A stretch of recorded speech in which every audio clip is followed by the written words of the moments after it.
let's bring in a person here who's identified as Winifred. Unmute, please. Hello. Tell us who you are, where you're from, who you're supporting, and what's on your mind. Awesome. First off, thanks for having me on. Been a fan for a long time. I Thanks for coming. am in Texas and am a Harris supporter. Couple of thoughts. I think the first on the VP pick, what people seem to miss about doubling down with Josh Shapiro, they want to say she doubled down on progressivism with Walz, but she would have been doubling down on prosecutor turned AG.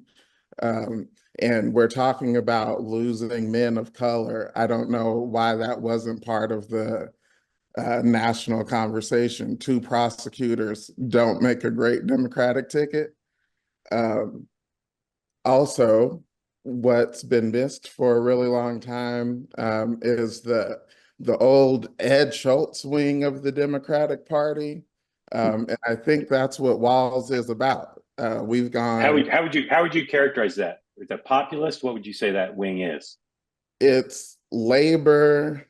It's not having a master's degree and being another variant of Rachel Maddow or Chris Hayes. Like, we are tapped out on that. And Josh Shapiro is nothing but that.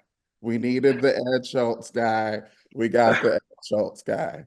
And lastly, the only thing in Texas that brings Democrats and rural Republicans together is being anti-school voucher. Shapiro flirting with school choice, also not a great thing. So there were several reasons that had nothing to do with his faith not pick Shapiro. Yeah. Are you much more optimistic, it sounds like, swapping out Biden and swapping in Harris? Is that correct? Oh, absolutely. Absolutely. Yeah. And if she asked you for advice about how to win the election, what would you tell her to do? I think I would continue to lean into the joy.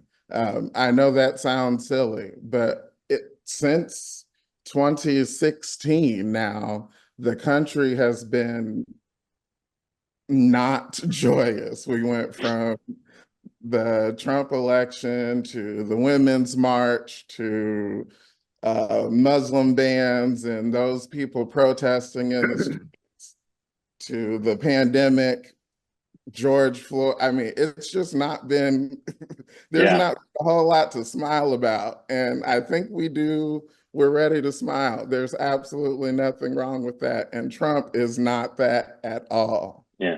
One last question for you, and then I'll let the others ask if they've got some. What's Trump's single biggest advantage in this race? I think his single biggest advantage is his ability to speak in extremes. He's never had the second best anything. He's never produced the third best anything. It was the best and the worst. That's it. And for some people, that's enough. Yeah, it definitely works on a lot of Texans because all Texans think everything in Texas is the best. Gentlemen, anybody have a question for our guest here? To what extent do you think that the troubles in the world outside the United States, given your perspective on all of this, we may have a war between Israel and Iran in the next week to go along with the war with Gaza, that America may be involved in. And to what extent is that going to affect, I don't mean your vote, but your understanding of things, because you seem like an extremely perceptive analyst here. Do you think that's going to intrude on the election, or are we really set in stone in this kind of vibes personality thing, and that the issues really aren't going to, like, crises aren't going to have an effect? Yeah, so that is actually my greatest concern. I actually thought that that would lead her to pick Kelly.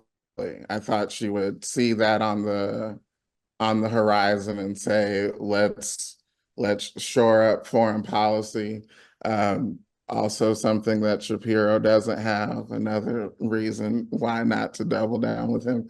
But Tim Walz does at least can speak to the military piece. Uh, um, he does have some affect of national security credentials because of it, I suppose. But it is going to be very difficult to try to elect the first woman, first woman of color during a not peacetime. That is concerning for sure. Yeah. Alex or Ben, either of you have a question? Alex, go ahead. I just wanted two things. One, Winfred, your point about joy and optimism, there have been some research, and joy, it correlates strongly with optimism and confidence in the future. And two, laughter and humor in campaigns builds movements. When you laugh at the same thing, it means you see the world the same way. Powerful forces. A question: do you think Kamala Harris is up to the job of president in this uncertain world, and why? I think Kamala Harris, what the shift in the campaign showed me is that she's prepared to keep the staff around that makes sense to keep around and enhance where it makes sense to enhance. And so if I was prepared to vote for Biden, who I did not believe had the capacity to do much of anything, Okay. vote for him because of the team. I'm also prepared to vote for Kamala Harris because I suspect that she would also have a solid team. Then anything you want to say or ask? Well, yeah, the conversation has moved on a little bit from where I was, but I was going to say for the first time in my life, I may actually slightly contradict my friend Alex. He's talked about new and improved being the best words in the English language to market something. There's a third word, free.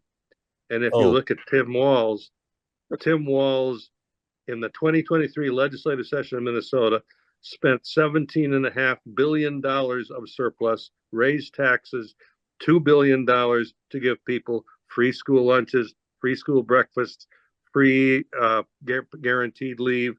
I mean, that's what Tim Walz is about. Right now, all the emphasis on Tim is on the problems connected with the burning down of Lake Street in Minneapolis, 8 blocks from where I have a condominium. That eventually they're going to look at his record as governor, and his record as governor was given everything to everybody free. Yep. Winifred, how'd you learn about two-way, Winifred? Only one eye, so Winfred, but I'm sorry, Winfred. All right. No worries. Learned about it on Twitter, following you. Can I leave you with the question? Yes, sir. Okay. So there's a confidence on all these two-way calls about the Republican presidential chances, irrespective of Kamala. The listeners, participants for sure. I'm sorry, just to clarify, you think the general sense on these calls is that Trump's going to win? Is that what you're saying? Yes. I don't think that's the case, but go ahead. I mean, I think lately most people have been saying she's got a better than 50% chance of winning, but keep going. But I think the general sense is she's got a good chance now, or that it's even, but go ahead. My question is, if the Democratic senators are polling ahead in every tight Senate race, where is the confidence for the presidential ticket coming from? Because if the thought was anybody but Biden and they could win, we did that. So I would love to know. I think the issue's been is it anybody but Biden and Harris? And that's something that Joe Biden thought, and I think Barack Obama also thought. So you're right that if she can be not tied to the administration, if she can be her own person, she should be able to win. But you know, people want to see her prove it because her numbers have been so bad. We got to stop there because we're over. And I'm grateful to everybody for participating. I know not everybody loved the way we programmed this episode, but I'll remind you, this platform is for all voices. And I hope if you heard somebody tonight you don't agree with, that you at least extend them the presumption of grace to try to understand them as a human being. And that's what we're going to be about. So thank